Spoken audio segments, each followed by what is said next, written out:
My name is Alara Vance, and I am 29 years old. My life now is a quiet tapestry woven with threads of peace and purpose, but it wasn't always so.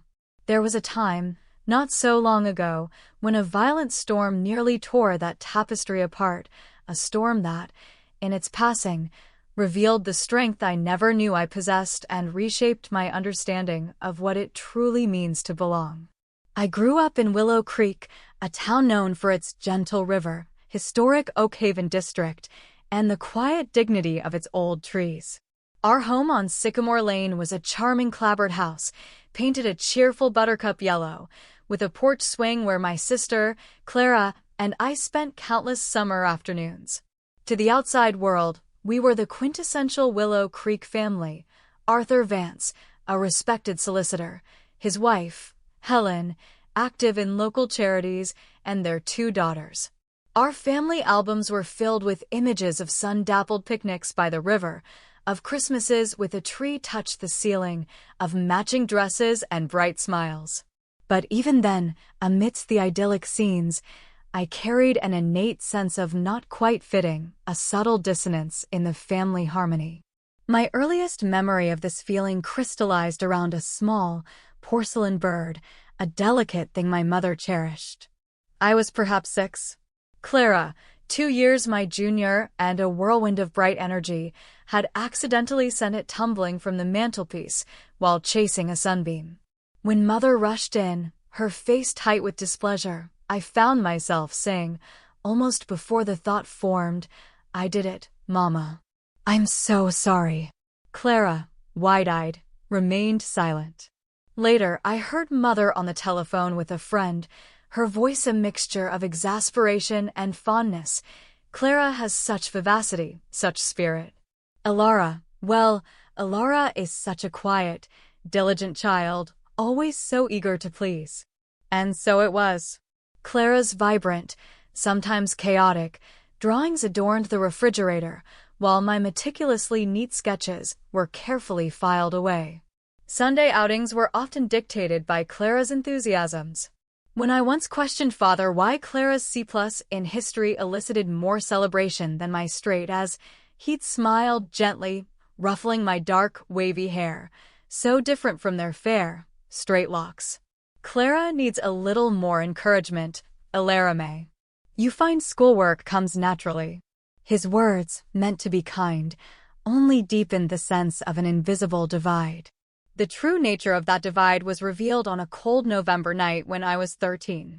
I'd crept downstairs for a glass of milk, drawn by a sliver of light from Father's study. Their voices, usually so measured, were hushed but sharp. "It's like you're trying to compensate, Arthur," Mother's voice, tight with an old resentment. "Compensate for what, Helen?" "For the fact that Alara isn't truly ours." Father's voice weary. "She isn't yours either, not in the way Clara is. We made an agreement." The glass slipped from my numb fingers, shattering on the polished oak floor. The voices stopped. I fled back to my room, my heart a frantic bird against my ribs, feigning sleep when Mother's shadow fell across my doorway. Adopted. The word settled like a stone in my young heart. It answered so many unspoken questions.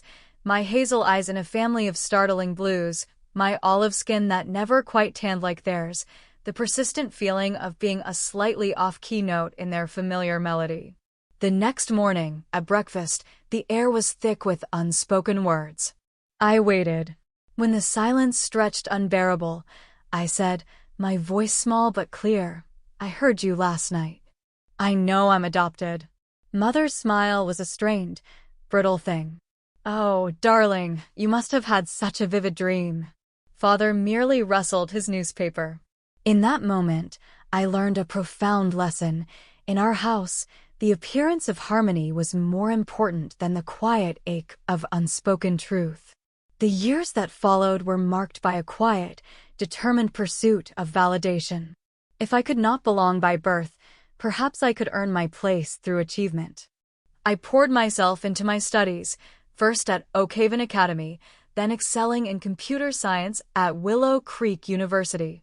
I co-founded Luminera Solutions with my brilliant friend, Lena, focusing on educational software designed to make learning more accessible. There was a quiet, persistent hope that each success, each accolade, would somehow bridge the invisible gap between myself and my parents. Arthur and Helen attended my university graduation, their smiles proud for the photographs, their congratulations sincere enough. Yet, in their eyes, I always saw a polite, appraising distance, as if observing a well-executed project rather than embracing a daughter. The only place I felt truly, unconditionally seen was at the Laurels, my grandmother Eleanor Elmsworth's rambling cottage in the Oakhaven district. It was a haven of old-world charm, filled with the scent of lavender, beeswax, and the thousands of books that lined its walls. Her garden, a glorious, untamed profusion of roses, herbs, and wildflowers, was my sanctuary. Every summer, from the year I learned the truth, I spent weeks with Grandma Eleanor. She never directly addressed what I'd overheard, but her love was a tangible, comforting presence. Sometimes, as we sat on her porch swing, shelling peas or watching the fireflies, she would offer small, precious fragments. "You have your mother's gentle hands, Elara," she'd murmur, her gaze distant. "Who is she, Grandma?" I'd ask, my voice barely a whisper. "A young woman who loved you very dearly, child," she'd reply, her hand covering mine. "A beautiful, brave soul. When the time is right, I'll share her story with you." But the right time always seemed to be just over the horizon, a promise held in the gentle cadence of her voice. As I navigated my 20s, the chasm between my parents and me seemed to widen. My father's firm, Vance and Sterling Associates, once took on a case representing a software company that was a direct competitor to Luminera. When I quietly questioned the ethics, he'd said, with a touch of impatience, "Business is business, Elara. One must remain objective." Clara, meanwhile, pursued her medical career with a focused intensity, becoming an internist. Her world of hospital rounds and medical jargon felt increasingly remote from my own, another layer of polite exclusion. The final, painful rupture occurred 3 years ago, at a harvest dinner at the Laurels. The air was rich with the scent of roasted apples, cinnamon, and wood smoke from the hearth. Grandma Eleanor, frilier now but her eyes still bright with intelligence, had been praising Luminera's recent grant to develop a new accessibility app for children with learning differences. "I always knew Elara had a special light to share," she'd said, her smile warming me. Mother's reply was a familiar, slightly dismissive refrain. "Yes, well, Elara always did need to prove her worth." Father, swirling his wine, added casually, "It's quite common for adopted children to be high achievers, you know. A way of seeking belonging, I suppose." The casual confirmation, after years of gentle denial, hung in the air. "You knew." My voice was a thready whisper. "All these years, you've let me believe I was just dreaming?" Mother waved a dismissive hand. "Oh, Elara, don't be dramatic. It was a long time ago." Father set down his glass. "We thought it best for your stability, Elara. Children thrive on consistency." I needed honesty more than a curated stability, I managed, the words tasting of old grief. Mother's tone sharpened. "We gave you every advantage, Elara. A fine home, the best education Willow Creek could offer. Frankly, a little gratitude wouldn't go amiss." Grandma Eleanor's hand came down on the oak table with a soft thud. "Helen, that's quite enough." But it wasn't.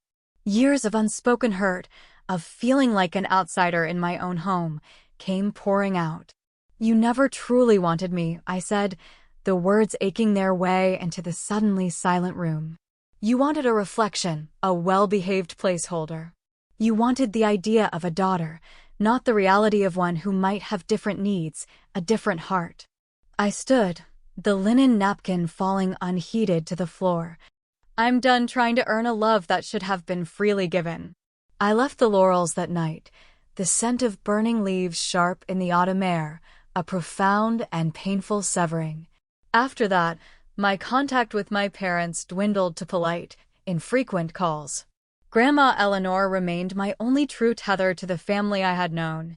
7 months ago, Grandma Eleanor passed away peacefully in her sleep. I was at a technology conference in Kyoto, a world away, when I received the news from a cousin. The sorrow was a deep, quiet river within me. My parents sent a brief, formal email of condolence. They did not call. A week later, a letter arrived from Mr. Alistair Finch, Grandma Eleanor's longtime solicitor. It informed me, with gentle formality, that Grandma had left me the laurels, its contents, and the majority of her estate. The story she had promised to share, the truth about my origins, now felt like a silent, unanswered ache. The day the storm truly broke began like any other Tuesday. I was at Luminera Solutions, our offices nestled in a renovated mill building overlooking the Willow River. Rain, a persistent, mournful drizzle, blurred the city lights. Lena, my business partner and dearest friend, urged me to go home early. The new accessibility module can wait, Alara.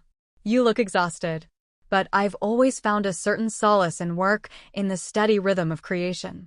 It was past 9 when I finally logged off, the rain now a relentless downpour. I remember hesitating, thinking of calling a cab, but my apartment was a mere 10-minute drive. Elm Street and Riverbend Road, a notorious curve, especially treacherous in the wet. I recall the sudden, blinding glare of headlights, the horrifying screech of tires, and then the world tumbling, a chaotic vortex of sound and sensation before darkness enveloped me. I drifted in a liminal space, a sea of muffled sounds and disembodied voices. Willow Creek General. I could hear, but I could not move, could not speak. Dr. Evelyn Hayes, her voice calm and authoritative, discussing my condition, severe concussion, multiple fractures, intracranial pressure is a significant concern. They had placed me in a medically induced stillness to allow my brain to heal, but my mind was terrifyingly, helplessly awake. Then I heard them. My parents. Arthur's voice, strained but controlled. How is she, doctor? Helen's, edged with an almost palpable impatience. What's the prognosis, Dr. Hayes? This is highly inconvenient. Dr. Hayes explained the extent of my injuries, the necessity of surgery to relieve pressure and repair a fractured orbital bone. Then came my mother's voice, low and chilling, words that would forever be etched into my memory. There's a misunderstanding, Dr. Alara. She isn't biologically ours. My father's smooth interjection, it was an informal arrangement, you see. The adoption, it was never fully finalized, not in the strictest legal sense. Their devastating pronouncement, we bear no legal responsibility. We owe her nothing. They refused to consent to the life-saving surgery. I heard them discussing Grandma Eleanor's will, their voices conspiratorial. Eleanor wasn't herself in her final months. We intend to contest it. Dr. Hayes's voice, when she spoke again, was cool, impeccably professional, as she informed them she would proceed under emergency measures to save my life. The sound of the door closing behind them was a sound of utter, irrevocable finality. A silent scream ripped through my trapped consciousness. In that abyss, a new voice emerged, a beacon of warmth, Nurse Anya Sharma. Her gentle hands, her steady, reassuring words during her shifts. You're safe, Alara. We're taking care of you. You're a strong one. Through Anya's one-sided conversations, I learned that the hospital had contacted Lena. My steadfast Lena, who had rushed to my side, her fierce advocacy a shield around me, authorizing every necessary treatment.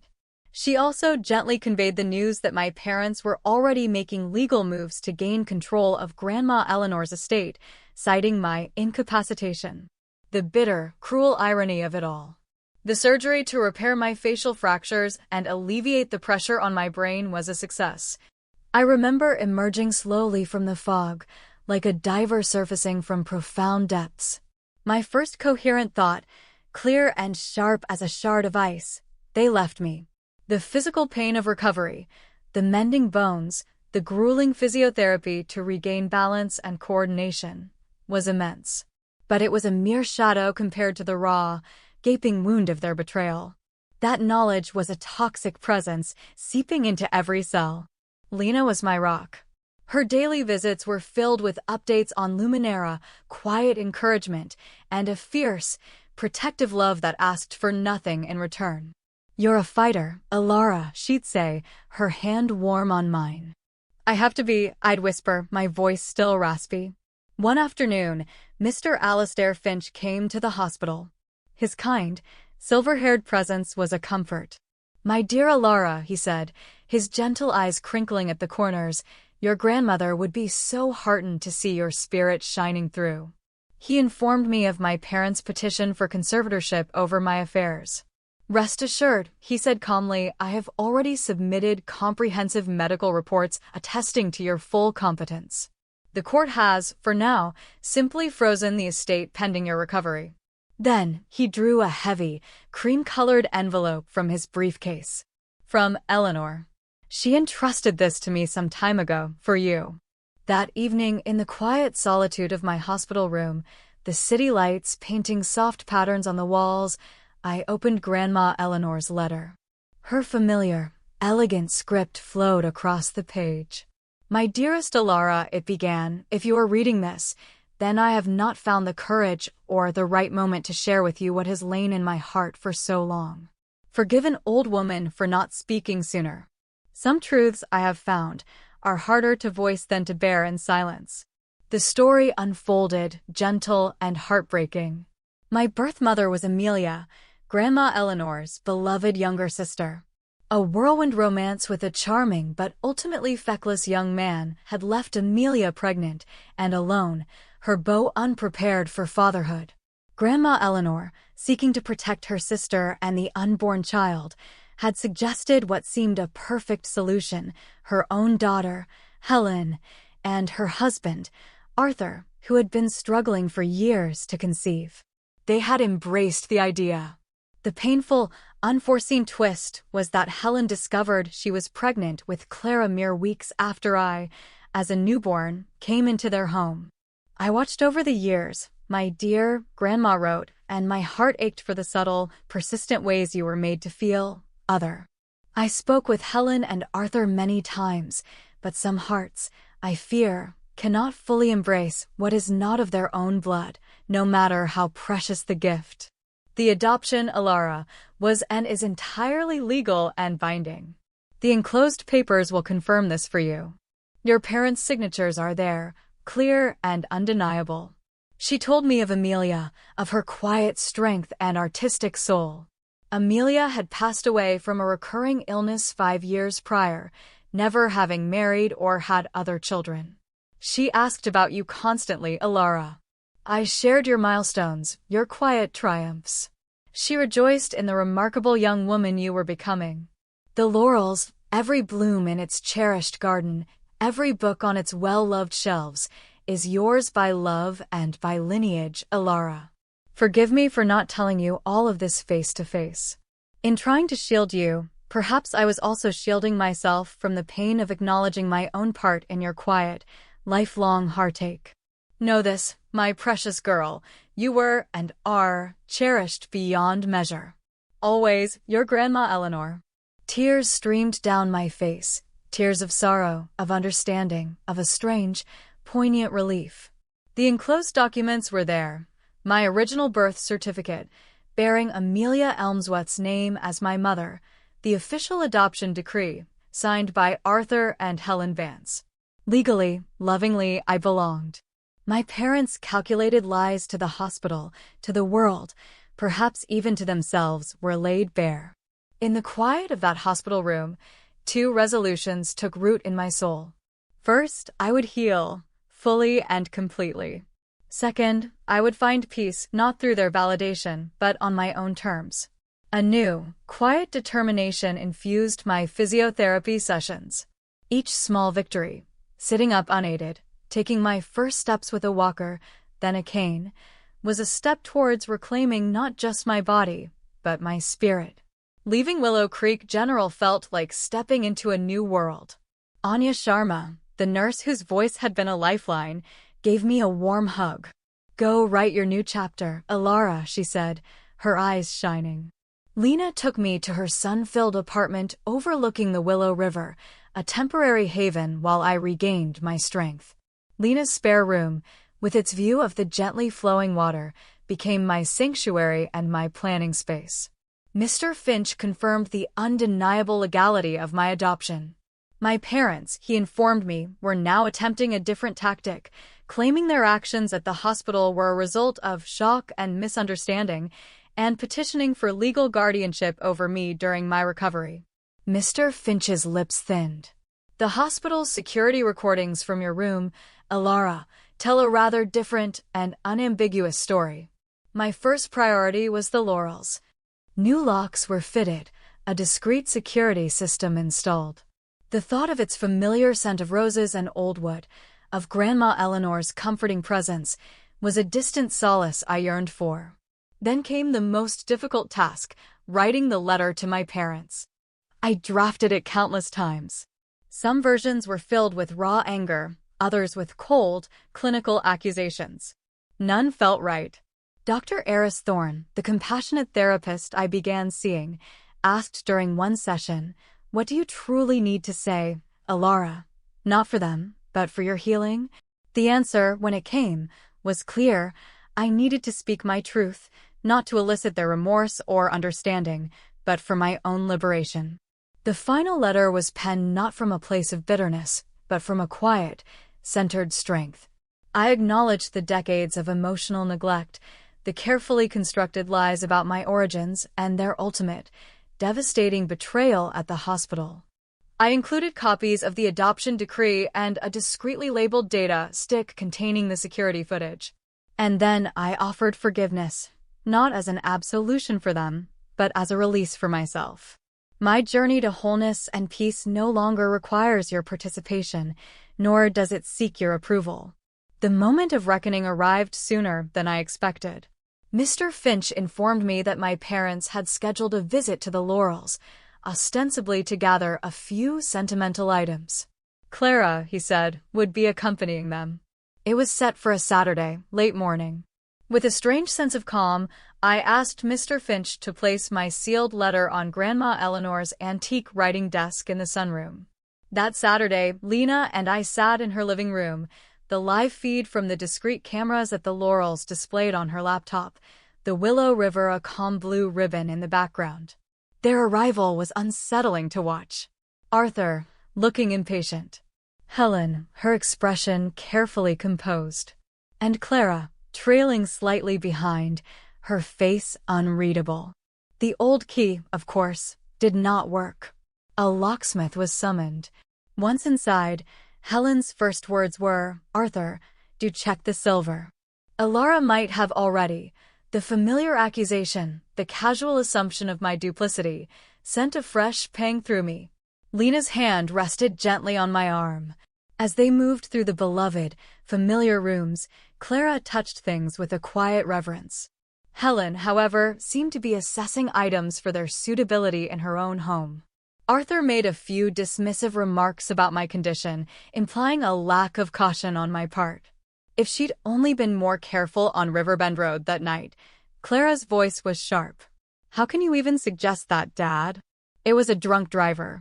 Then, in the sun-drenched sunroom, Arthur spotted the letter on Grandma's desk. Addressed to Alara, he noted. Helen, with a dismissive air, said, "Well, she isn't here, is she?" and tore it open. I watched as the color drained from her face. "What is it, Helen?" Arthur demanded, taking the letter.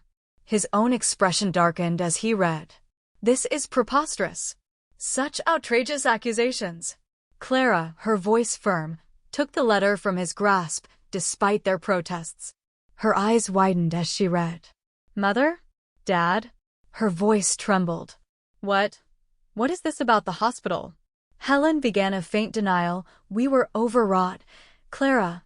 It was a terrible shock, but Clara was reading aloud, her voice shaking, "Told the doctors she wasn't truly your daughter, that you owed her nothing, refused to consent to her surgery." Her gaze fell upon the data stick and the note explaining its contents. For several long minutes, The only sound was the tiny, tinny audio from Clara's phone as she watched the recording. When it finished, she looked up, her face a mask of anguish. "You left her," Clara whispered, the phone clutched in her hand. "You left Alara to die." Helen's voice was weak. "She's not fully. One of us, Clara." Clara, her eyes blazing, brandished the adoption decree from the envelope. "She is your daughter. Legally. Morally. And you abandoned her when she needed you most." The years of unspoken observations, of feeling this subtle imbalance in their affections, seemed to crystallize for Clara in that moment. "All those years. I thought you were just stricter with her because she was older, more capable. I never, ever imagined." Helen's automatic defense, "We gave her a wonderful life, every opportunity," was cut short by Clara's pained cry, "But not your hearts. You never truly gave her your hearts." Then a raw, almost childlike comment from Helen, a reflex of old patterns, "She's only your half-sister, really." Clara stared at her, the realization dawning with devastating clarity. "So, it's true. You don't even think of her as family." She gathered the letter and its contents, her hands trembling. "I need to leave. I can't be with you right now." She hurried from the house, leaving Arthur and Helen standing amidst the ruins of their carefully constructed deceptions. Their subsequent hushed, frantic call was not to inquire about me, but to their lawyer. The laptop screen went dark. Lena sat with me in silence for a long time, her presence a comforting anchor. Later that evening, my phone pinged with a text message. "Alara, it's Clara. Can we please talk? I need to understand." My reply was simple: the Willow Perk. Tomorrow morning. 10. The Willow Perk was bright with morning sunlight slanting through its wide windows, the air fragrant with coffee and freshly baked scones. Clara was already there, looking pale and strained. I walked slowly, leaning lightly on my silver-topped cane, a beautiful gift from Lena. Clara stood as I approached, her eyes filled with a mixture of sorrow and a hesitant hope. "Alara," she began, her voice low. "I had no idea. About the hospital, about everything. If I had known, I swear." "I know you didn't, Clara," I said softly, and I did. Deliberate cruelty had never been part of Clara's nature. We talked for a long time that morning. I shared the depth of the hurt, the years of feeling adrift. She, in turn, spoke of her own confusion, her dawning understanding of the subtle, pervasive patterns of their favoritism. Can we find a way back to being sisters, Alara?" she asked, her eyes pleading. "Real sisters." The weight of our shared, yet disparate, history hung between us. Gently, I took out my phone and read aloud the letter I had written to our parents. When I finished, Clara was weeping quietly. "It's the bravest, saddest, most honest thing I've ever heard," she whispered. She told me our parents had been calling her incessantly, trying to enlist her support, to reshape the narrative. A few weeks later, Clara called, her voice weary.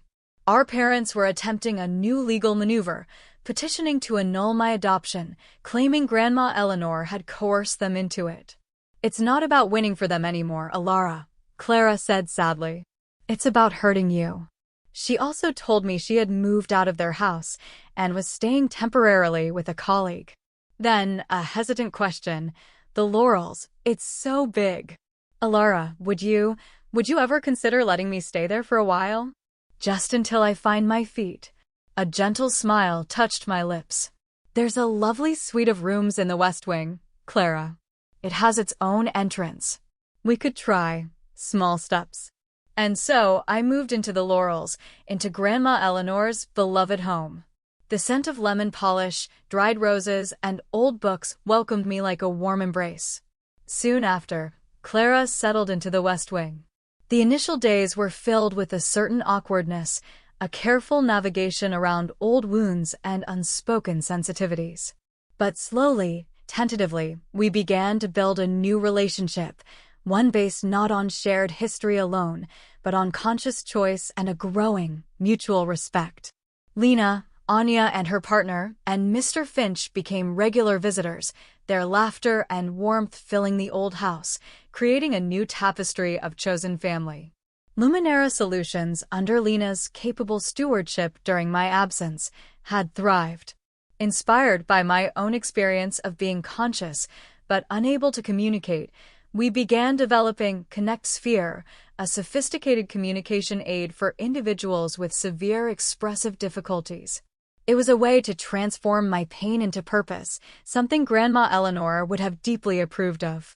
Our parents' final legal attempt, a lawsuit claiming emotional distress caused by my letter and the revelation of their actions, was summarily dismissed by a judge who noted sharply in his ruling their profound dereliction of parental duty. The Willow Creek Chronicle ran a small, discreet article on the judgment. Shortly thereafter, Arthur and Helen Vance quietly relocated to a place called Sunstone City, far from the whispers and averted gazes of Willow Creek. A chapter had, at last, truly closed.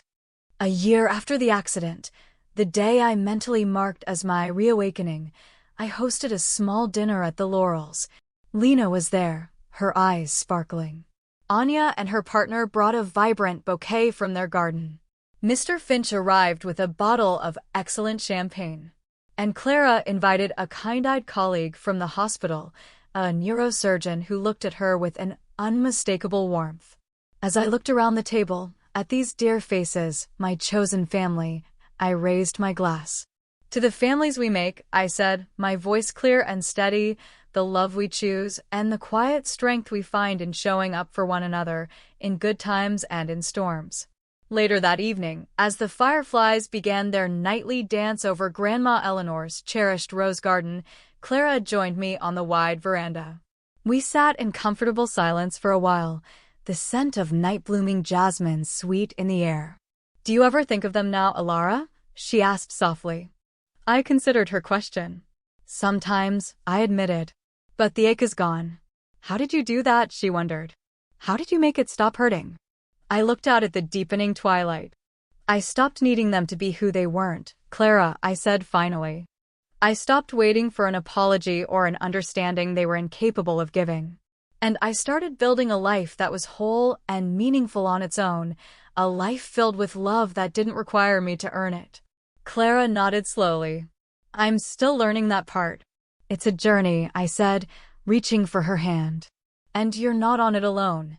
The quiet hum of the evening enveloped us. The distant sound of the Willow River, a constant, reassuring presence. The accident, once a harbinger of terror and betrayal, had become an unexpected catalyst. The truth, once a crushing burden, had, in its own painful way, set me free. My future stretched before me, an open horizon, to be met with courage, with peace, and with a heart full of chosen, unwavering love.